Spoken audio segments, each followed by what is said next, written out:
This is Derek Chamblee, broadcasting from Chamblee, Atlanta, the next great American city, Battleground Zero, the epicenter of the 2017 civil defense of the United States of America.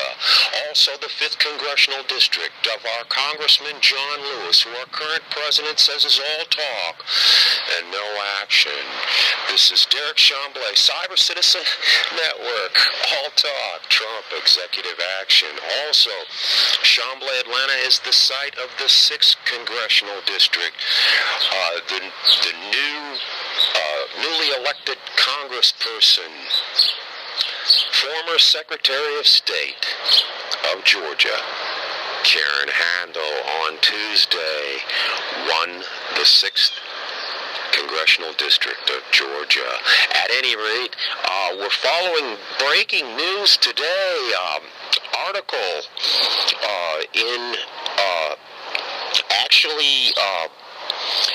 released by the Washington Post today. At any rate, this is Cynewsreal, CYWORLDWAR Alpha, and we'll get to the story. Actually was picked up by Rolling Stone, so we're going to be actually reading from a Rolling Stone article just released today on the Washington Post story. And the headline is, bad word, latest Russian hacking bombshell, damning revelations about GOP, Trump. Well, okay, headline there. And the interesting thing here is this thing is beginning to turn on the GOP, on the Republican Party, and the leadership in the Republican Party, and many in the leadership in the Republican Party, all the way down to the Republicans that were in charge of the election bureaus, which was, in essence, as Secretary of State of Georgia, that in essence was Karen Handel's position for many years here, statewide, over the election bureaus. Now, this is a very interesting article. The sub, under the headline, it appears Obama administration could have done a lot more to alert the public to Moscow's actions in election interference.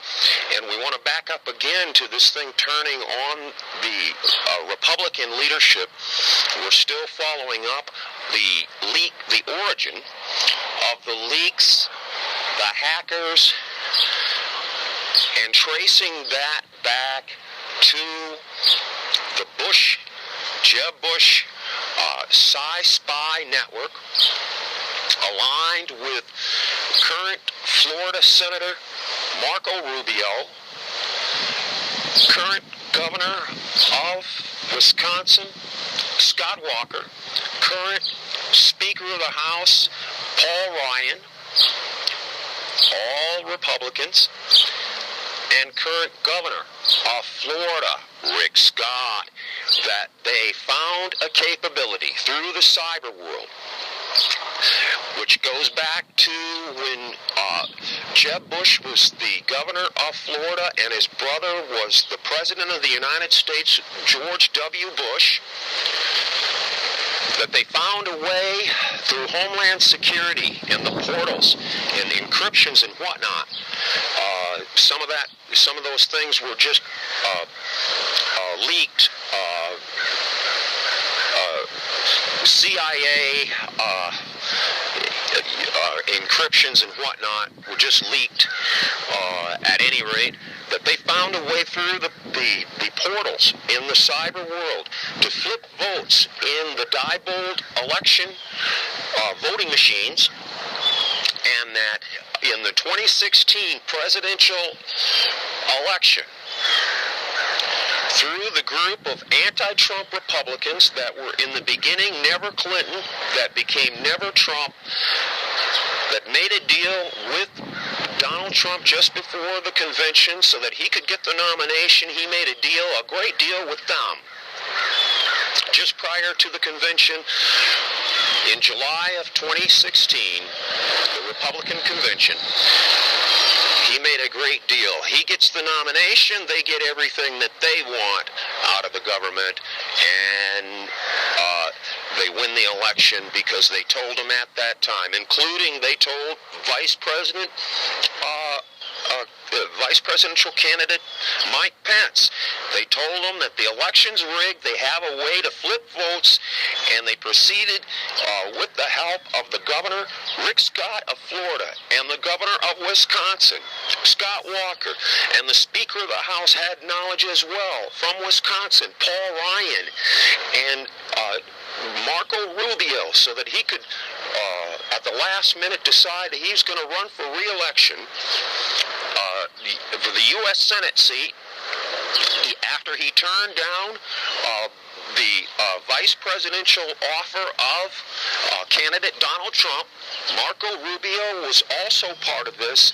Jeb Bush, Marco Rubio, Paul Ryan, Scott Walker, Rick Scott of Florida, and they flipped votes in Florida and Wisconsin that gave the electoral votes in those two states in the Electoral College to Donald Trump. Now, continuing with this Rolling Stone article, we're going to take it from the top now.